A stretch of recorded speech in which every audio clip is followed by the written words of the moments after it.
জাতীয় শিক্ষানীতির সফল বাস্তবায়নের লক্ষ্যে রাজ্যের প্রথম থেকে অষ্টম শ্রেণীর জন্য তৈরি করা সহস্র কারিকুলাম ইতিমধ্যে ছাত্রছাত্রীদের মধ্যে ব্যাপক জনপ্রিয়তা অর্জন করেছে। বুধবার আগরতলা রবীন্দ্র শতবার্ষিকী ভবনের সহস্র উৎসবে অংশগ্রহণ করে নিজের বক্তব্যে এই কথা বললেন মুখ্যমন্ত্রী ডক্টর মানিক সাহা। বুধবার আগরতলা রবীন্দ্র শতবার্ষিকী ভবনে সহস্র উৎসবে অংশগ্রহণ করে এই উৎসবের আনুষ্ঠানিক উদ্বোধন করলেন মুখ্যমন্ত্রী ডক্টর মানিক সাহা। আয়োজিত অনুষ্ঠানে নিজের বক্তব্য রাখতে গিয়ে মুখ্যমন্ত্রী বলেন, বিশেষ করে শুধুমাত্র পুঁথি নির্ভর শিক্ষাই নয়, আনন্দঘন পরিবেশে ভবিষ্যতের জন্য দেশাত্মবোধ সম্পন্ন, নির্ভয়, মানবিক মূল্যবোধ সম্পন্ন, সহানুভূতিশীল, সচেতন, বৌদ্ধিকভাবে সক্ষম, সামাজিক দায়বদ্ধ নাগরিক নির্মাণে নিবেদিত এই কারিকুলামকে উদযাপন করতেই এসসিআরটি কর্তৃক আয়োজিত করা হয় সহস্র উৎসব। মূলত আগামীর ভবিষ্যৎ নাগরিকদের জন্য এই উৎসব, কারণ আগামী প্রজন্ম ভারত আমাদের ভবিষ্যৎ।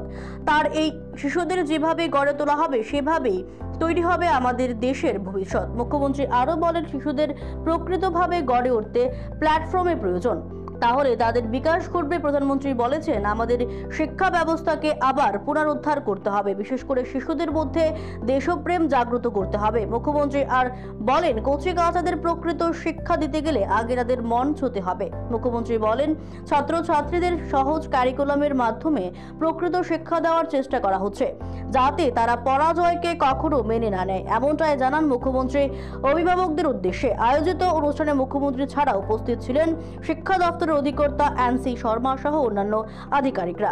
অনুষ্ঠানে বিভিন্ন স্কুলের পড়ুয়ারা এবং অভিভাবকরা অংশ নেয়।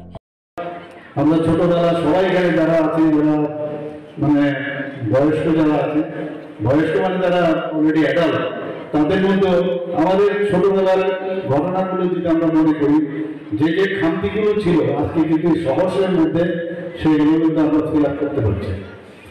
একটা ভয় ভীতি থাকবে, সেই ভয় ভীতি থেকে আমাদের দূর হওয়া এবং যে ইমোশনাল যে আচরণ, সেই ইমোশনাল আচরণের মধ্যেও কিন্তু আমাদের এইগুলো কিন্তু আমাদের সময় আমরা পাই না, এবং একটা দলগতভাবে নিজেদের একসাথে রাখা, একটা লিডারশিপ তৈরি করার যে বিষয়, সেইগুলো এই সহস্রের মাধ্যমে সেটা সম্ভব হবে আমি আশা করি।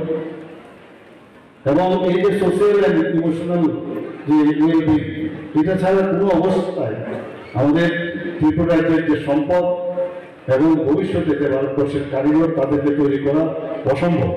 এবং এই সহজ যে কার্যক্রম, সেটা আমি বারবার বলছি, আমাদের স্বামী বিবেকানন্দজিও বলছে, মস্তিষ্কে যে স্ফুরণ এবং তার হৃদয়কে যে স্পর্শ করা, সেটা যতক্ষণ ধরে না হবে ততদিন আমাদের ছেলে মেয়েদের প্রকৃত অর্থে শিক্ষা আমরা দিতে পারব।